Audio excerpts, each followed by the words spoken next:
और महाराष्ट्र में सियासी महासंकट के बीच मामले को लेकर सुप्रीम कोर्ट में सुनवाई हुई। सुप्रीम कोर्ट ने इस मामले में क्या कुछ कहा, किस तरह के नेताओं की तरफ से बयान आए हैं और सुप्रीम कोर्ट में क्या कुछ बातें रखी गई, दोनों ही गुटों के वकीलों की तरफ से रिपोर्ट देखी।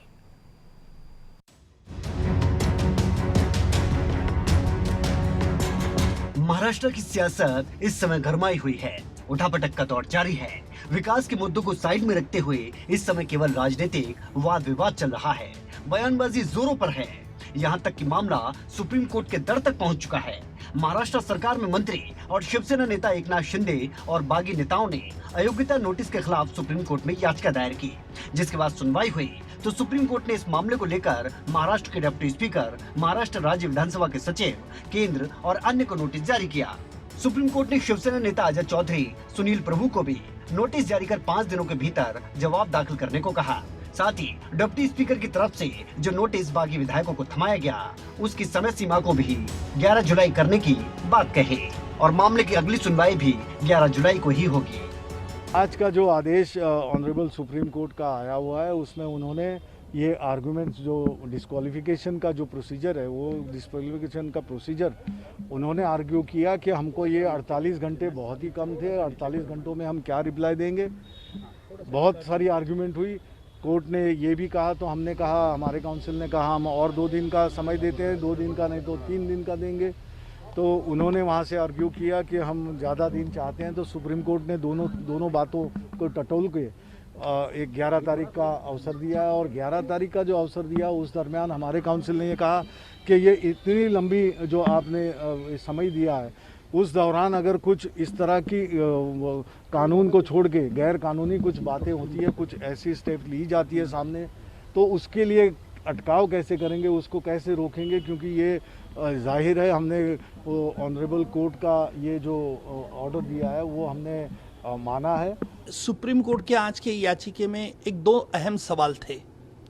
जो शिंदे गट का कहना था कि deputy speaker of Maharashtra assembly के खिलाफ हमने नो कॉन्फिडेंस लाए और इसलिए इस पे हमें वो डिस्क्वालीफाई नहीं कर सकते। लेकिन जहाँ तक डिप्टी स्पीकर ने महाराष्ट्र गवर्नमेंट का ये कहना था कि 12 सदस्यों को हमने मेंबर्स को हमने डिस्क्वालीफाई कर दिया, उनको नोटिस हमने इशू कर दिए और उन नोटिस का जवाब उन्होंने 2 दिन के अंदर मांगा था। सुप्रीम कोर्ट के आज सुनवाई में किसी को रिलीफ तो मेरे ख्याल से नहीं मिला, लेकिन सुप्रीम कोर्ट ने बात कही है कि 11 तारीख तक वो रिप्लाई डिप्टी स्पीकर को दे सकते हैं। दूसरी तरफ मुख्यमंत्री उद्धव ठाकरे ने शिवसेना के बागी मंत्रियों के खिलाफ कड़ा रुख अपनाते हुए उन्हें उनके पद से हटा दिया। यहाँ तक कि इस लिस्ट में एकनाथ शिंदे का नाम सबसे ऊपर नजर आया और अब उनकी जगह दूसरे मंत्रियों को शामिल कर लिया गया। यहाँ तक कि आदित्य ठाकरे ने विरोधियों को आड़े हाथों लिया और उन्हें चुनौती दे दी। कॉन्फिडेंस जीत की तो पूरी है और प्यार भी पूरा है। जो दगेबाजी करते हैं वो कभी जीतते नहीं है, जो भाग के जाते हैं वो कभी जीतते नहीं है। नहीं, ये राजनीति नहीं, ये तो भी सर्कस बन गई है। और ये बताइए, एक और सवाल, फ्लोर टेस्ट के लिए आप लोग तैयार हैं? फ्लोर टेस्ट से मुझे सबसे बड़ी टेस्ट यही है, अगर जो भी बागी है, जो भाग के गए हैं, जो खुद को रिबेलियन कह रहे हैं, रिबेलियन करना होता तो यहाँ हिम्मत से करते, राजीनामा देते, रिजाइन करते और सामने चुनाव के लिए खड़े रहते। मेरी बात पूरी होगी। दूसरी फ्लोर टेस्ट यही होगी कि मेरे सामने बैठे आंखों में आंखें डाल के बोले कि हमने क्या गलत किया।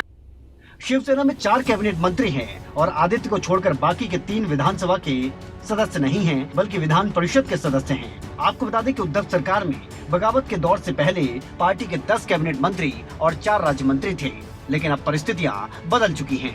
वहीं शिवसेना शुरू से कहती आई है कि सरकारी एजेंसियों का गलत इस्तेमाल कर इस तरह की परिस्थिति को क्रिएट किया गया है। सुनने में ये भी आया कि संजय राउत तक को ईडी का नोटिस थमा दिया गया है।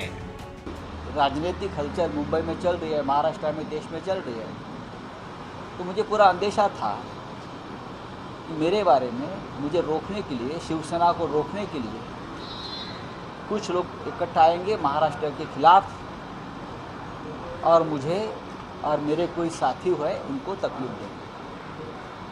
लेकिन चाहे आप मुझे कितनी भी तकलीफ दीजिए, मुझे फांसी पर चढ़ाइए, मेरी गर्दन काट लीजिए, मैं गुवाहाटी में जाने वाला नहीं। क्या मैं गुवाहाटी वालों ने शिंदे साहब गुवाहाटी बुला रहे हैं कि आपको भी गुवाहाटी आप आइए? मैं गुवाहाटी जाने वाला नहीं हूँ।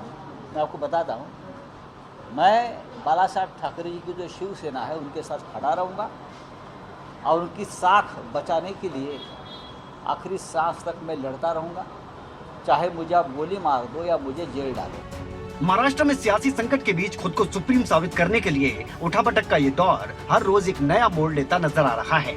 खबर इस बात को लेकर भी है कि उद्धव ठाकरे पहले ही इस्तीफा देने का मूड बना चुके थे और शिंदे के सामने सीएम पद की पेशकश भी की थी। मामला वहीं सुलझ जाता तो बेहतर होता, लेकिन बात यहाँ तक कैसे पहुँची और क्यों इतनी बिगड़ गई, ये भी एक बड़ा सवाल है। और महाराष्ट्र सरकार के अंदर कौन असल में घर का भेदी है, ये भी एक बड़ा सवाल है। न्यूज डेस्क, खबरें अभी तक।